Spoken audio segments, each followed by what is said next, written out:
पहले तो राजनीति में कोई ज़्यादा रुचि नहीं थी, परंतु परिस्थितियों ने मुझे राजनीति में लाके खड़ा कर दिया। आपने अपनी राजनीति की शुरुआत पंच से की। मैं उसी बात को दोबारा से दोहरा रहा हूँ। 3 कानून किसान विरोधी आए, उनसे ही पहले मैंने उनसे कहा था, जब तो वो बिल थे, कि भाई आप इनको ना बढ़ाएं। तो फिर हमने 6-7 पूर्व विधायकों ने पंचकुला में मीटिंग बुला करके।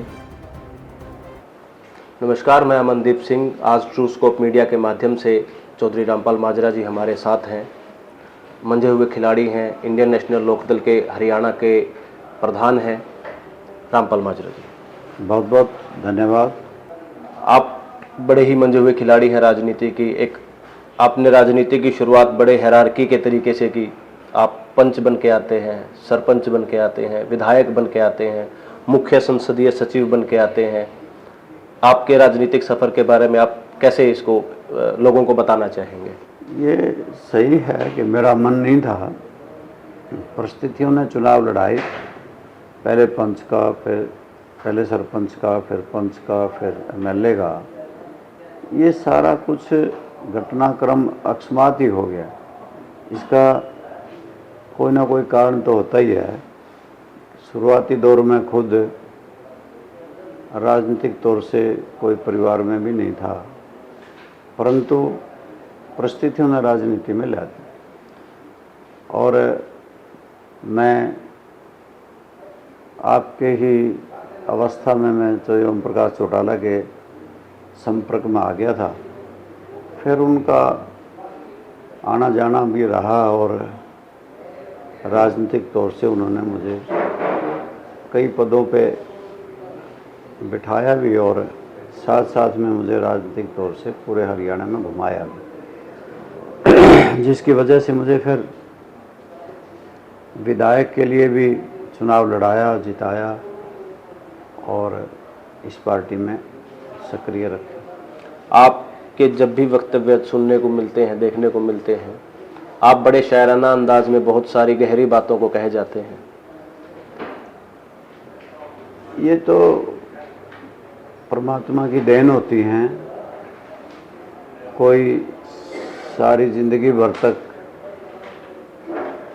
लोगों में अपनी बात नहीं कह सकता और किसी को ये बातें परमात्मा पहले से ही दे देता है। अगर कोई कोशिश करे तो सभी कह सकते हैं, सारी बातें कही जा सकती हैं, परंतु कई बार कोशिशें भी निष्फल होती हैं। चाहे वो कितना ज्ञान का भंडार हो, वो अपनी बातें लोगों में कहने में सक्षम नहीं हो पाता। बहुत से मैंने राजनेता देखे हैं, उन्हें बहुत ज़्यादा पढ़े लिखे भी नहीं थे, परंतु वो बहुत ज़्यादा अच्छे वक्ता, प्रखर प्रवक्ता रहे हैं और बहुत ज्ञानी दानी इतने ज़्यादा अपनी बात को लोगों में रखने में मुझे लगता था कि ये रख नहीं पा रहे, रख भी नहीं पाते थे। ये तो कुदरत की देन है, ये को किसी की पैसों से खरीदी हुई चीज़ नहीं है और ना ये खरीदी जा सकती। मैं इतना बड़ा वक्ता प्रवक्ता तो नहीं, पर फिर भी काम चला ही लेते। जब भी 2014 के चुनाव के बाद 19 का जब चुनाव से पहले लोकदल पार्टी बिखर जाती है, आप लोकदल को छोड़ देते हैं। उस समय के प्रधान अशोक अरोड़ा जी छोड़ देते हैं। आपने डगर अपनी बनाई कि मुझे भाजपा में जाना है। अशोक अरोड़ा जी कांग्रेस में चले जाते हैं और आपने अपने एक बयान में कहा भी था कि आप चौधरी ओम प्रकाश चौटाला जी से मिलने के बाद ही आपने पार्टी को छोड़ा था। पुनः पूर्व में रहे प्रदेश अध्यक्ष नफे सिंह राठी जी की निर्मम हत्या कर दी जाती है। उसके बाद आपका फिर मन बदल जाता है और आप लोकदल में प्रदेश के प्रधान के रूप में दोबारा से ज्वाइनिंग कर लेते हैं। ये तो ठीक है कि मैं राजनीतिक तौर से कांग्रेस में नहीं जा सकता था, मैं विरोधी रहा हूँ।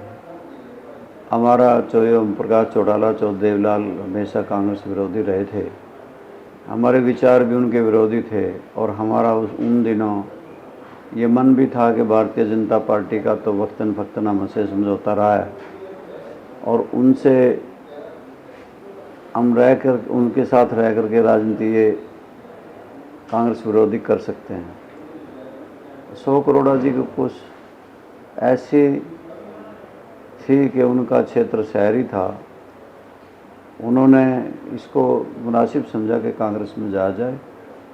और मैंने जब 3 कानून किसान विरोधी आए, उनसे ही पहले मैंने उनसे कहा था, जब तो वो बिल थे, कि भाई आप इनको ना बनाएं, तो फिर हमने 6-7 पूर्व विधायकों ने पंचकुला में मीटिंग बुला करके ये कह दिया अगर आप कानून बनाएंगे तो हम इस्तीफ़ा दे देंगे। फिर हमने इस्तीफ़ा दे दिया और इन्होंने जा कर के दिल्ली बॉर्डर पे हम 150 के लगभग पूर्व विधायकों ने किसान आंदोलन को समर्थन कर दिया। उसके बाद भी मैंने जनता की आवाज़ को बुलंद रखा।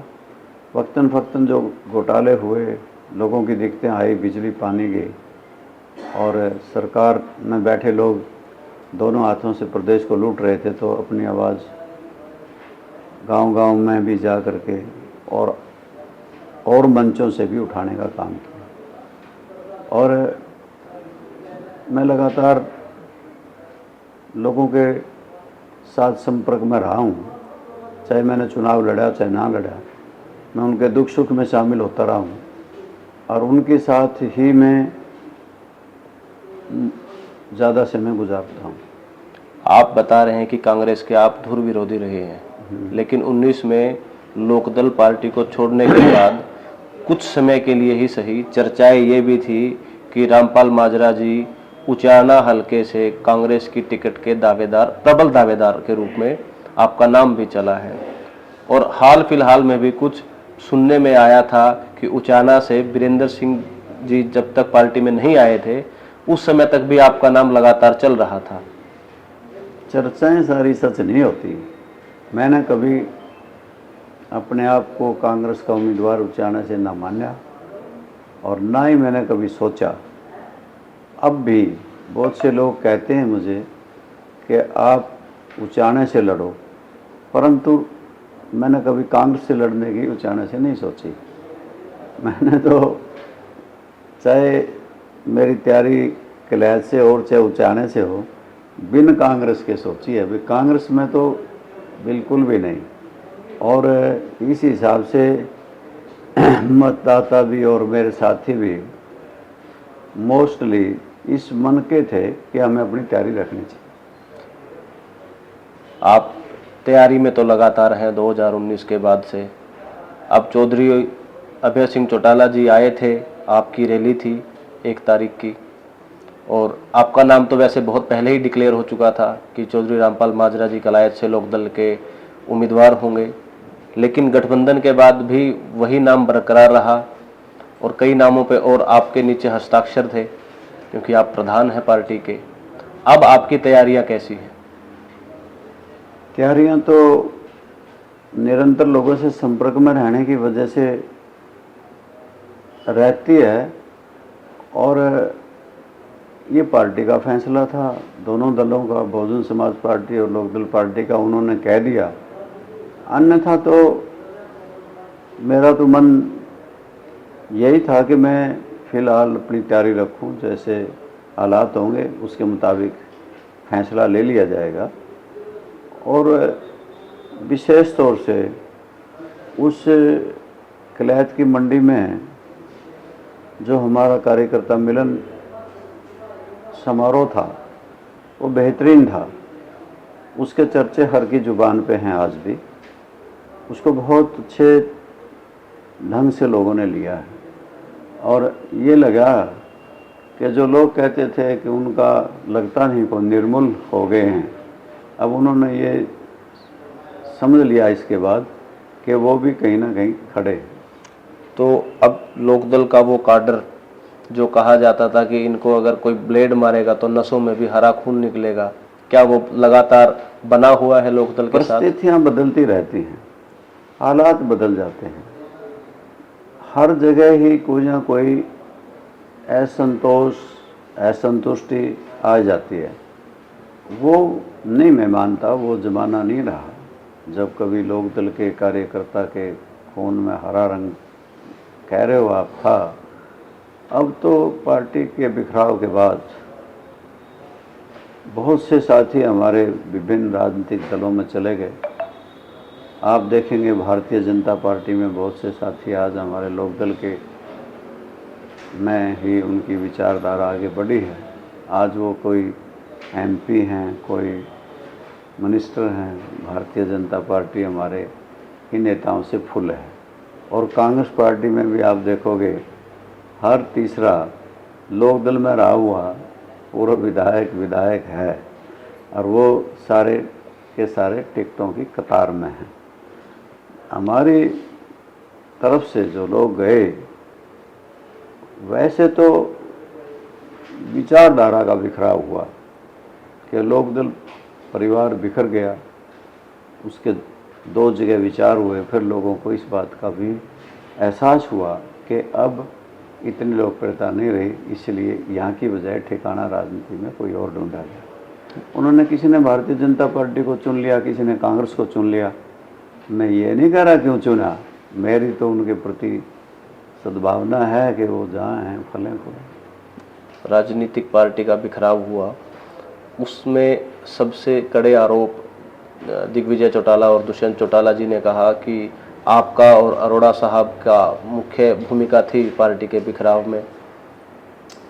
ये दौर ख़त्म हुआ और ना इसके ऊपर मैं चर्चा करना चाहता। वो कुछ भी कहें, वो कुछ कहते रहें, ज़माना ये जानता है कि बीमारी कहाँ थी। पद लोलुपता थी, धन कमाने की उत्सुकता थी। उन सारी बातों ने जोड़ करके इस मामले को किसी ने भी किया हो, चाहे मैं भी हूँ, चाहे कोई अशोक अरोड़ा जी हों, चाहे कोई दुष्यंत चौटाला हों, दिग्विजय चौटाला हों, जनता एक आईना है, वो तस्वीर साफ कर देती है। अब साफ जनता में नज़र आने लगे अब वो कौन थे। वो कुछ कहें, कौन क्या कहता है, मुझे उसके बारे में कुछ टिक्का टिप्पणी नहीं करनी। 2009 में आप विधायक चुन के आए थे कलायत से, लोकदल से, और तकरीबन 6500 कुछ वोटों से आप जीते थे तेजेंद्र बालमान जी से। उस समय में आपने लोगों के लिए कुछ काम किए होंगे, और 14 का चुनाव आप हार गए थे अपने मित्र से, जयप्रकाश जी से। 14 के बाद अब 24 का चुनाव सिर पे है। तो पिछले 10 साल में आपके हल्के कलायत की अगर मैं बात करूं, कितने काम हुए और कितने काम होने चाहिए थे, या लोगों के मन में आज भी बहुत सारी बातें ऐसी हैं जो समस्याएं हैं आम जन की, उनके ऊपर आपके क्या विचार हैं? 2009 में मैं 94 वोट से जीता और हम 32 जीत के आए थे इंडियन नेशनल लोकदल के। 2014 में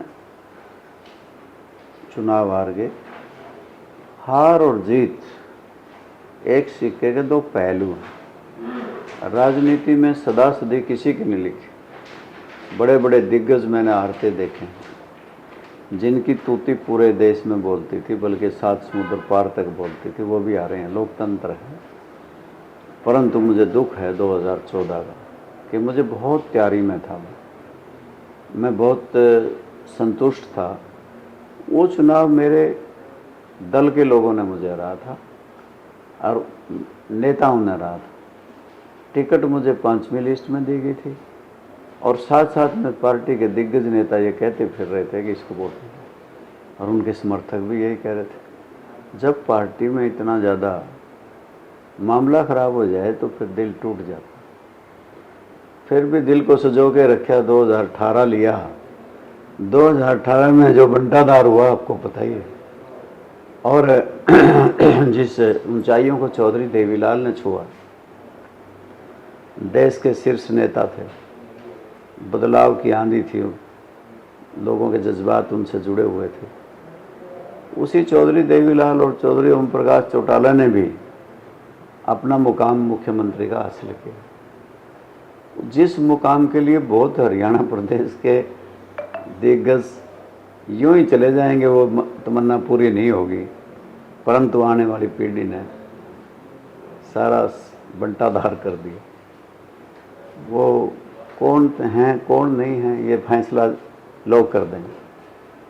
14 के चुनाव में आप कह रहे हैं भीतरी घात हुआ, आपकी पार्टी के लोग नहीं चाहते थे, आज भी वो लोग पार्टी में तो नहीं होंगे?